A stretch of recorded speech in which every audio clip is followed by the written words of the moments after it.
C'est pas le vide mental. C'est complètement différent. Le vide mental, on peut l'avoir en extase, par exemple, dans des courts moments de révélation, chose qui est plutôt rare. L'essentiel, c'est un enseignement bouddhiste qui s'appelle Shiné, c'est une méditation. C'est simplement, la vraie méditation, c'est celle-là. C'est regarder le mental, laisser passer les idées sans s'y arrêter. Dès qu'on en chope une, on a perdu. Parce que dès qu'on en chope une, ça y est, c'est parti, le cheval au galop, et blablabla, et ça y est, on ne s'en sort plus. On est cuit. Voilà, c'est ça le truc. Donc, c'est un conseil qu'on peut appliquer tous les jours, hein, lorsqu'on on est dans les peurs et qu'il y a souvent des choses qui reviennent constamment nous attaquer, quoi. C'est nos pensées, c'est nous-mêmes qui le créons, tout ça. Donc, il faut essayer de calmer la bête, quoi, et en refusant ce genre de pensée. Pendant mes soins, je donne une technique aux gens et qui la tiennent après, justement pour ne pas se laisser envahir par le monde des pensées qui va nous détruire, en fait. Quelque part, des fois, ça peut être des pensées créatrices, tant mieux, hein. Je veux dire, mais, ou bénéfiques, hein. Ça, on le garde. Tout ce qui est bon, on le garde. Et tout ce qui est négatif, allez hop, tape à ta place ici, tu dégages. Pendant, mon- Pendant mes soins de libération émotionnelle, ça marche super bien. Et je vais aujourd'hui vous expliquer comment ça marche. Alors, le truc, c'est que j'ai pas trouvé de méditation chinoise sur Internet, alors que c'est quand même une des méditations les plus anciennes du bouddhisme tibétain. Ensuite, j'ai vu un célèbre thérapeute dont je me tairai le nom, qui avait fait une démonstration comme ça à la télé avec des élèves à lui. Mais ce que j'ai trouvé dommage, c'est que l'exercice était très bien, mais ce que trouvé dommage, c'est qu'il ne donne pas la référence d'où c'est que ça venait, quoi, en fait. Après, c'est une méditation qui a été transformée. Je veux dire, ça a été pris avec des papillons, d'autres avec des camions sur la route, pour représenter les pensées. Mais en fait, on n'a pas besoin. Moi, je vous donne celle d'origine, mais on n'a pas besoin de la transformer ou quoi que ce soit. Si c'est comme ça et que ça marche depuis 2500 ans, autant prendre les infos à la source et qu'elles soient pures et pas remanipulées quoi, par l'ego. Parce que voilà, il y en a qui ont besoin de laisser leurs traces.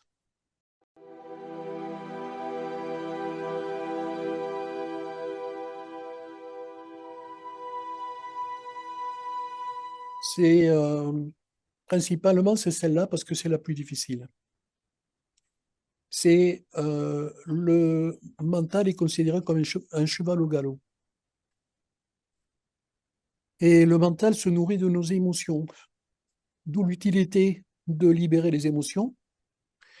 Et c'est pour ça que, en fait, il y a cette méditation qui s'est posée sur mes soins. C'est justement parce que pendant quelque temps, le mental, lui, il se dit, mais merde, ma nourriture, elle est où? Elle est partie. Et donc, lui, il va essayer de recréer ça. Il peut y avoir un danger comme ça. Donc, on l'enlève et c'est terminé.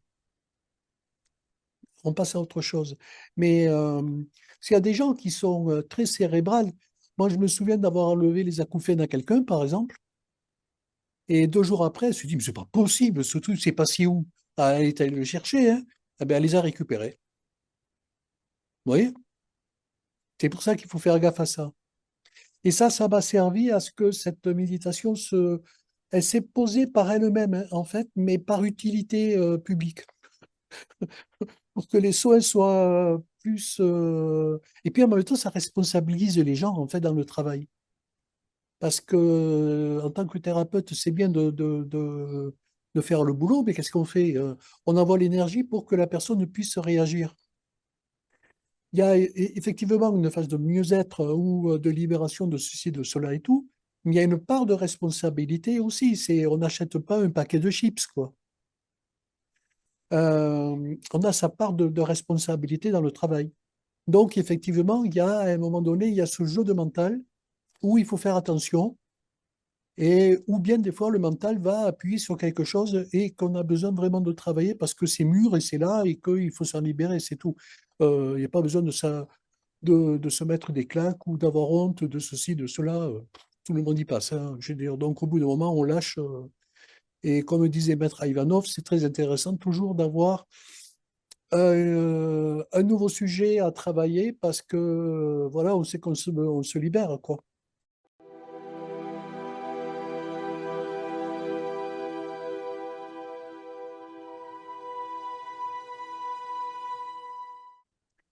Alors, la position pour la méditation, vous pouvez être assis sur un coussin, par exemple, ou si vous ne pouvez pas, vous pouvez rester assis sur une chaise, telle que je suis là aujourd'hui. La bonne position à avoir, c'est d'avoir le dos droit, de ne pas fermer les yeux, de les laisser mi-clos. Si vous fermez les yeux, ça y est, vous partez dans le monde des rêves. Et vous allez regarder un objet qui va être à 1 mètre, 1 mètre 50 de vous, sur le sol. Et vous posez votre esprit là.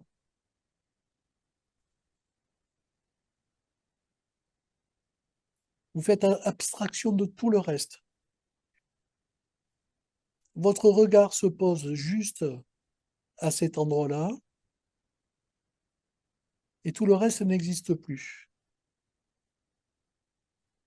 Vous êtes présent aujourd'hui, en ce moment, dans votre méditation. Je vais utiliser une petite cloche tibétaine pour faire un top départ et un top arrêt. À ce moment-là, dès qu'il y a le départ, vous allez observer votre mental et vous allez voir plein d'idées qui passent les unes après les autres. Le jeu consiste à ne pas s'arrêter à une seule pensée. Si vous n'y arrivez pas, c'est pas grave. On recommence. Il y a des jours où on y arrive et des fois on n'y arrive pas. Et même les lamas tibétains sont pris dans le piège aussi par moment. Alors il n'y a aucun souci. Ce qui est important là, c'est de s'exercer pour arriver par la suite à contrôler ses pensées lorsqu'elles sont trop violentes, par exemple. Et ça fait partie d'une méditation et d'une pratique quotidienne après. C'est-à-dire, je me laisse pas embarquer par ça. Et vous revenez à chaque fois au présent. Vous voulez faire, on fait un petit essai? Le dos bien droit. Allez,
on revient. Alors, vous avez vu, c'est pas facile parce que en fait, on est perturbé aussi par les bruits. Là, par exemple, j'ai un voisin qui est en train d'écouter une chanson que j'adore. Et chaque fois, j'étais en train de dire.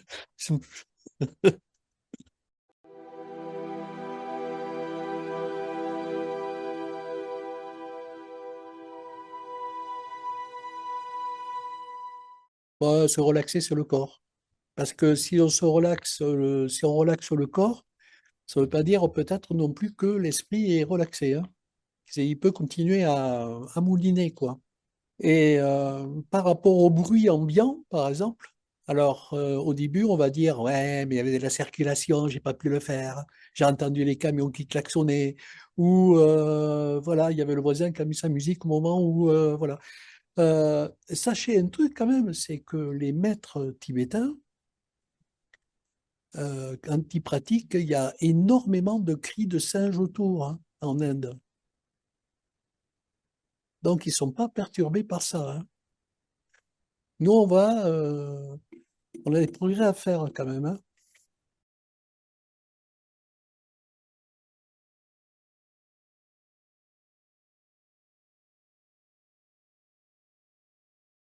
C'est-à-dire que, bon, là, il y a la cloche pour le fun, pour dire un top départ, un top fin.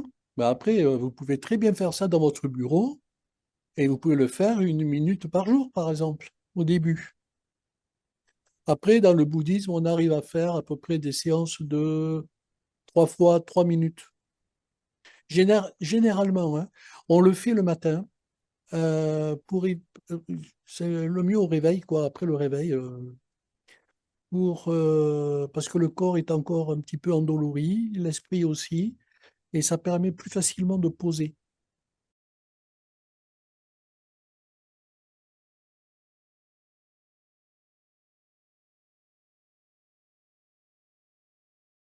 C'est en fait le nom de cette méditation, c'est chiné, c'est la méditation de l'esprit. En fait, ça permet d'être présent et de faire la paix avec l'esprit, quoi. Alors, comme je dis, s'il est perturbé par rapport à des trucs qui reviennent constamment, il faut regarder. S'il y a besoin, on nettoie. Parce que ça peut être des remontées dire, qui nous ennuient parce que, il y a un truc qui remonte émotionnellement. D'accord? Mais s'il n'y a rien, je veux dire, il faut profiter de ce calme mental pour. C'est quotidien, en fait, ça. Parce qu'après, dans la vie de tous les jours, on s'en sert. Parce que si on se rend compte qu'on est happé dans les peurs, on peut se dire, hep, hep, hep, je suis dans le futur, je reviens dans le présent.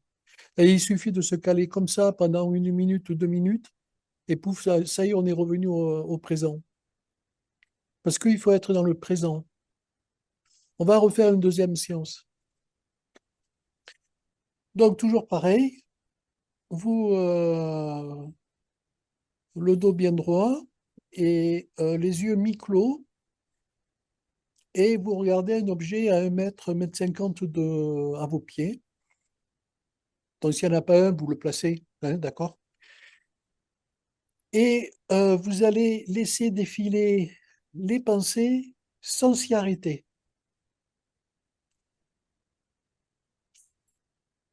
C'est-à-dire que vous ne réagissez pas à ce qui se passe. Si ça commence à réagir, vous arrêtez de suite. C'est-à-dire, ça passe sa place là, maintenant, aujourd'hui, maintenant. D'accord? Le monde des pensées, on ne peut pas l'arrêter. Mais le monde du blabla, on peut quand même vachement l'apaiser. Et on l'apaise comme ça.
Et donc là, vous revenez ici et maintenant.